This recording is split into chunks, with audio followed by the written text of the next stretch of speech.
became aware of Kaley from the community theater production of Fiddler on the Roof. She was a sensational Tevye. And I hear you're great on our show. This is amazing. Wow. Well, people will come from all around the world to urinate right there next to her star. It's going to be so incredible. Hollywood Boulevard. I guess my first impression of Kaley is probably, well, during the pilot.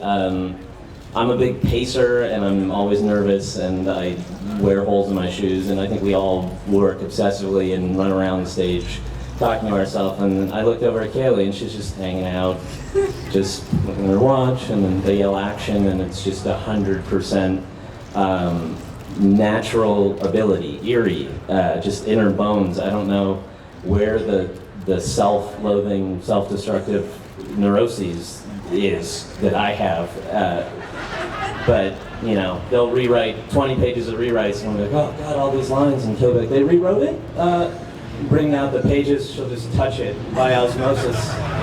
It goes into her head, and then out comes just this natural talent. So I'm really just frustrated by your talent, and I wish that you had a little more self-destructive behavior. But I'll teach you about it. So congratulations.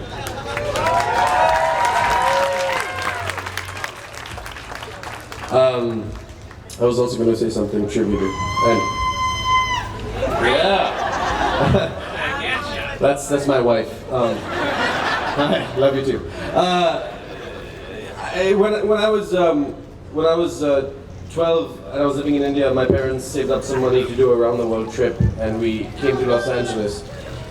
It's about me. And we were walking up and down Hollywood Boulevard and looking at all the stars, and as a 12-year-old I was dreaming about the day that maybe, you know, wow, that'd be so great if I lived out all my dreams and I had a star. So this is the closest I'm gonna be to having one.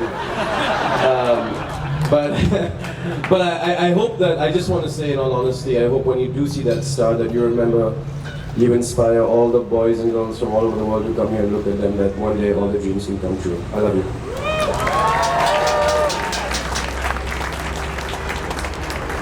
Simon, what's your past group? Simon wrote this for me.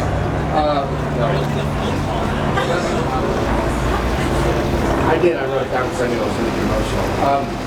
When I was first hired on The Big Bang Theory, I was so excited to be cast as this character that had the potential to traverse the peaks and valleys of romantic heart. In hindsight, as Kaley had yet joined the cast, I had no idea how excited I should have been at that moment. As an actress, she personifies making what we do look easy without ever an ounce of apathy. She is a calming rock on our stage that a lot of us look to ground us.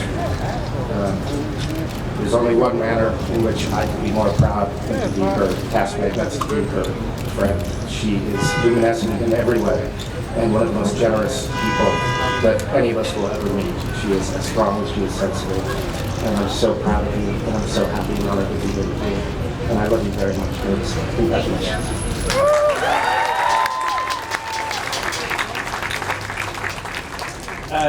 Very early on in the show, I think it was season 2, the writers of Big Bang kind of went on a Penny Sheldon tear for a while. And Kaley and I had just tons of scenes together, and it was really fun. Because for one thing, they were two very fun, kind of polar opposite characters to explore together, and just always at odds with each other.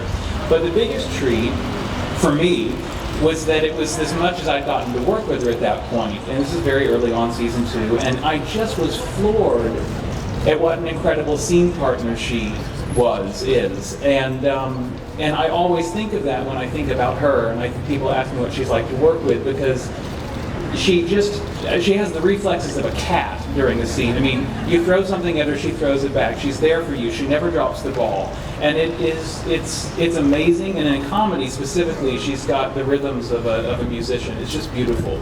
Cut to, we're in the 8th year now. And this is 6 years later. And we have worked on, you do know, because we just taped it last night, we worked on an episode all week. It was very well written. It was very funny. We had a lot to do together again. We thought each other and the writing were so funny that we never made it through a single rehearsal without laughing, without breaking, without cracking.